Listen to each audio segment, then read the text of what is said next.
வணக்கம். இந்த வீடியோவில் நம்ம என்ன பார்க்க போகிறோம்னா ஒயிட் போர்டு அனிமேஷன் வந்து எப்படி பண்ணுறதுன்னு பற்றி தான் பார்க்க போகிறோம். அதாவது கையில் வந்து அனிமேஷன் பண்ணுற மாதிரி நிறையா வீடியோஸ் வந்து போட்டிருப்பாங்க. அதனாலே வந்து பார்த்திங்கன்னா நிறையா யூடியூபர்ஸ்க்கு வந்து சப்ஸ்கிரைபர் வந்து ரொம்ப அதிகமாக இருக்காங்க. ஸோ அதனால் கூட அதை கூட ஒரு காரணமாக இருக்கலாம். அதை வந்து எப்படி வந்து கிரியேட் பண்ணுறதுன்னு பற்றி தான் பார்க்க போகிறோம். அதுக்கு முன்னாடி நம்ம சேனலை நீங்கள் இப்போ தான் புதுசாக பார்க்குறீங்கன்னா மறக்காமல் சப்ஸ்கிரைப் பண்ணிடுங்க. கூடவே இந்த வீடியோ பிடிச்சுன்னா லைக் பண்ணிடுங்க. சரி, வாங்க வீடியோக்குள்ளே போகலாம்.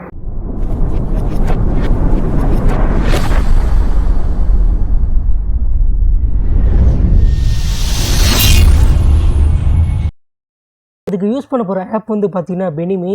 இதுக்கான டவுன்லோட் லிங்க் நான் கீழே டிஸ்கிரிப்ஷனில் கொடுத்துருக்கேன். பார்த்து நீங்கள் டவுன்லோட் பண்ணிக்கோங்க. டவுன்லோட் பண்ணிட்டு நீங்கள் வந்து அந்த ஆப் வந்து ஓப்பன் பண்ணிடுங்க. ஓப்பன் பண்ணிட்டீங்கன்னா உங்களுக்கு வந்து ஆப்போட இன்டர்ஃபேஸ் வந்து எப்படி தான் இருக்கும். நீங்கள் வந்து அலோவ் கொடுத்துருங்க. கொடுத்துட்டு கீழே வந்து ப்ளஸ் பட்டன் இருக்கும், அதை வந்து கிளிக் பண்ணிடுங்க. கிளிக் பண்ணிட்டீங்கன்னா உங்களுக்கு வந்து அதாவது நீங்கள் எடிட் பண்ண போகிற வீடியோவுக்கு வந்து நேம் வந்து கொடுக்க சொல்லி கேட்கும். நீங்கள் வந்து கொடுத்துக்கோங்க. நான் உதாரணத்துக்கு சப்ஸ்கிரைப்னு கொடுத்துக்கிறேன். நீங்கள் வந்து ரெசல்யூஷன் செலக்ட் பண்ணிக்கோங்க. செலக்ட் பண்ணிட்டு கிரியேட் மூவி கொடுங்க. கொடுத்துட்டு இந்த மாதிரி தான் இருக்கும். ஃபஸ்ட் ஆப்ஷன் வந்து ஸ்டிக்கர்னு இருக்கும், அதை கிளிக் பண்ணிக்கோங்க. கிளிக் பண்ணிட்டு நீங்கள் ஏதாச்சும் இமேஜ் ஆட் பண்ணுறேன்னா ஆட் பண்ணிக்கோங்க. அவங்களே டிஃபால்ட்டாக கொடுத்துருப்பாங்க, அதை ஆட் பண்ணிக்கலாம். உதாரணத்துக்கு நான் இதை ஆட் பண்ணியிருக்கேன். ஆட் பண்ணிட்டு நீங்கள் ஃபிக்ஸ் பண்ணிடுங்க. ஃபிக்ஸ் பண்ணிட்டு நீங்கள் எவ்வளோ ஜூம் பண்ணணும்னு நினைக்கிறீங்களோ நீங்கள் ஜூம் பண்ணிக்கோங்க. கீழே வந்து அட்ஜஸ்ட் பண்ணுற பட்டன் இருக்குது, அதை வச்சு நீங்கள் வந்து ஜூம் பண்ணிக்கோங்க.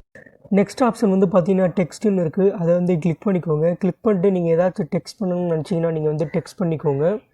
நான் உதாரணத்துக்கு வந்து ஹவ் ஆர் யூ அப்படின்னு வந்து நான் டெக்ஸ்ட் பண்ணுறேன். டெக்ஸ்ட் பண்ணிட்டு நீங்கள் வந்து இன்சர்ட் கொடுத்துருங்க. கொடுத்துட்டிங்கன்னா உங்களுக்கு வந்து இன்சர்ட் ஆகிடும். இதில் வந்து நீங்கள் ஜூம் பண்ணிக்கோங்க. கீழே வந்து ஆப்ஷன் கொடுத்துருப்பாங்க இன்க்ரீஸ் பண்ணுறதுக்கு. இல்லைனா நீங்கள் வந்து டிலீட் பண்ணிட்டு நீங்கள் வந்து அதாவது டைப் பண்ணி வச்சுக்கலாம். உதாரணத்துக்கு நான் வந்து 200 வச்சுருக்கேன். நீங்கள் எவ்வளோ வைக்கணும்னு நினைக்கிறீங்களோ நீங்கள் வந்து வச்சுக்கோங்க. வச்சுட்டு நீங்கள் வந்து ஃபாண்ட் வந்து என்ன வேணாலும் செலக்ட் பண்ணிக்கோங்க. நான் வந்து தேடி இருக்கேன். உதாரணத்துக்கு நான் இதை செலக்ட் பண்ணிக்கிறேன். செலக்ட் பண்ணுற அடுத்து கலர் நீங்கள் செலக்ட் பண்ணிக்கோங்க. அப்புறம் வந்து நீங்கள் எங்கே ஃபிக்ஸ் பண்ணணும்னு நினைக்கிறீங்களோ ஃபிக்ஸ் பண்ணிக்கோங்க.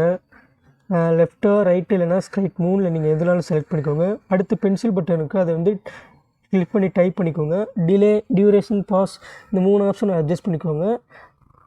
அடுத்து வந்து பார்த்திங்கன்னா மின்னல் மாதிரி ஒரு ஆப்ஷன் இருக்குது கீழே, அதை கிளிக் பண்ணிங்கன்னா உங்களுக்கு வந்து அனிமேஷன் இருக்கும், நீங்கள் செலக்ட் பண்ணிக்கோங்க. அடுத்து நீங்கள் டிலீட் பண்ணுறேன்னா நீங்கள் வந்து டிலீட் பண்ணிக்கலாம். ஸோ இந்த மாதிரி நிறைய ஆப்ஷன் இருக்குது. அடுத்து பேக்ரவுண்ட் கலர் வந்து நீங்கள் சூஸ் பண்ணிக்கோங்க. சூஸ் பண்ணிட்டீங்கன்னா உங்கள் ஸ்லைடோட கலர் வந்து சேஞ்ச் ஆகிரும். ஸோ உதாரணத்துக்கு வந்து சேஞ்ச் ஆயிடுச்சு. நெக்ஸ்ட் ஆப்ஷன் வந்து பார்த்திங்கன்னா ஹேண்டுன்னு இருக்குது. உங்களுக்கு பிடிச்ச கையை வந்து நீங்கள் வந்து செலக்ட் பண்ணிக்கோங்க. நான் வந்து இதை செலக்ட் பண்ணிக்கிறேன்.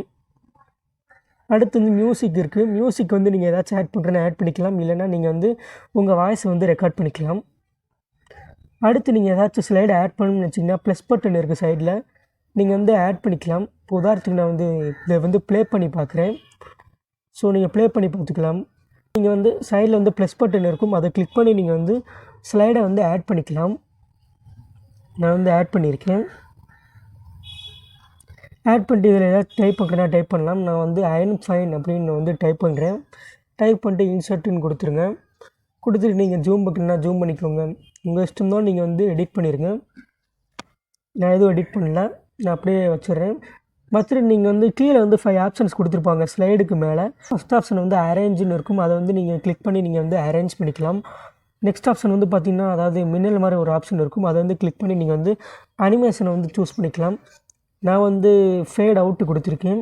நெக்ஸ்ட் ஆப்ஷன் வந்து ப்ளே பண்ணிக்கலாம், அந்த ஒரு ஸ்லைடை மட்டும். ஸோ நான் இப்போ ப்ளே பண்ணியிருக்கேன். ஸோ இந்த மாதிரி நீங்கள் ப்ளே பண்ணி பார்த்துக்கலாம், என்னென்ன குறைகள் இருக்குதுன்னு நீங்கள் வந்து தெரிஞ்சுக்கலாம். ஃபோர்த் ஆப்ஷன் வந்து பார்த்திங்கன்னா இமேஜ், நீங்கள் ஏதாச்சும் ஆட் பண்ணுறேன்னா நீங்கள் வந்து ஆட் பண்ணிக்கலாம்.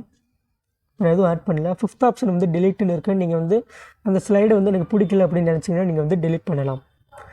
மேலே வந்து ஷேர் பட்டன் இருக்கும், அதை கிளிக் பண்ணி நீங்கள் வந்து சேவ் பண்ணிக்கலாம். உதாரணத்துக்கு நான் பேரை வந்து நான் வந்து கொடுத்து சேவ் பண்ணிக்கிறேன். சேவ் பண்ணிங்கன்னா உங்கள் கேலரியில் வந்து சேவ் ஆயிரும். ஸோ இந்த மாதிரி கூட நீங்கள் வந்து உங்கள் மொபைல்லே நீங்கள் வந்து ஒயிட் போர்டு அனிமேஷனை வந்து க்ரியேட் பண்ணலாம்.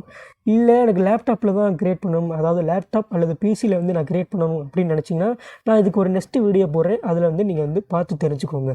நன்றி.